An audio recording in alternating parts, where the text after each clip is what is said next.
नमस्कार दोस्तों, आज एक बहुत प्यारा चेतावनी भजन प्रस्तुत कर रही हूँ।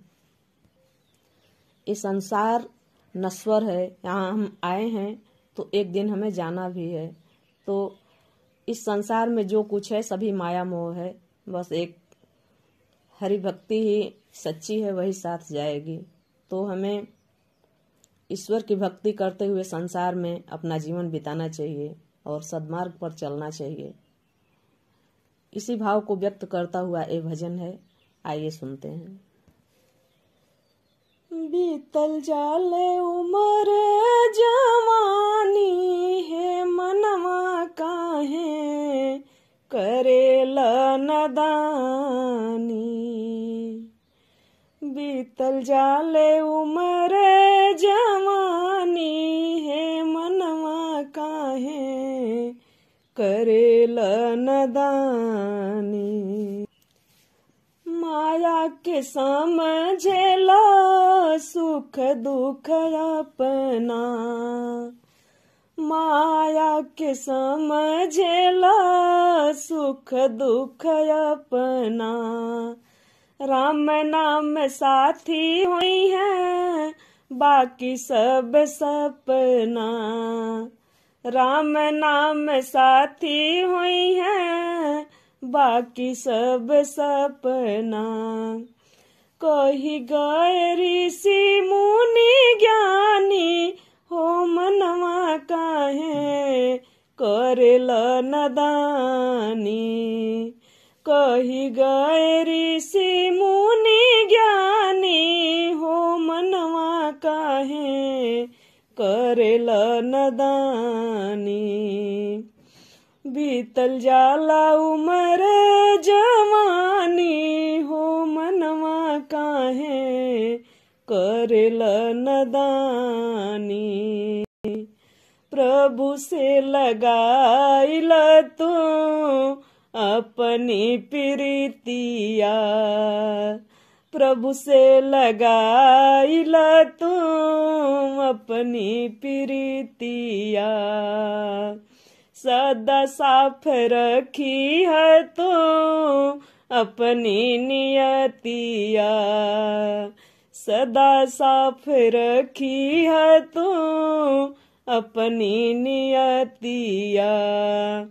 दान पुण्य कैला गुवानी, हो मनवा काहे करेला नदानी।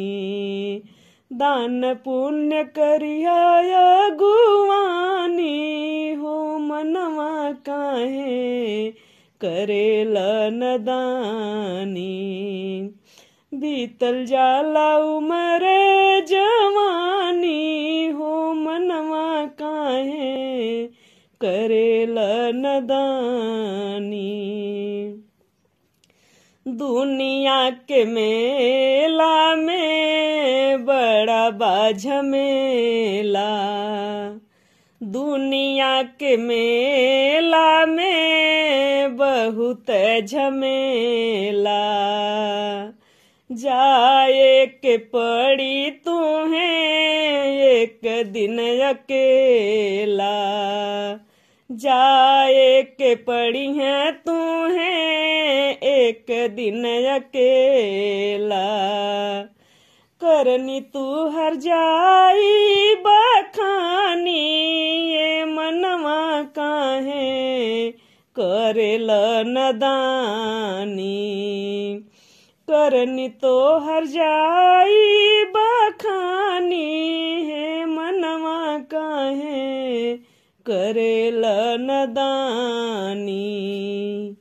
काम क्रोध मोह लोभ तुहरा के खई हैं, काम क्रोध मोह लोभ तोहरा के खई हैं। भोग बिलास नरक में पहुँचई हैं, भोग बिलास नरक पहुँचई हैं। दुनिया में हुई है बदनामी, हो मनवा काहे करेल नदानी। दुनिया में हुई है बदनामी हो मनवा काहे करेल नदानी। बीतल जाले उमर जवानी हे मनवा काहे करेल नदानी। धन्यवाद दोस्तों। अगर गीत पसंद आए तो गीत को लाइक कीजिएगा, शेयर कीजिएगा और प्लीज मेरे चैनल को सब्सक्राइब जरूर कीजिएगा। बहुत बहुत धन्यवाद।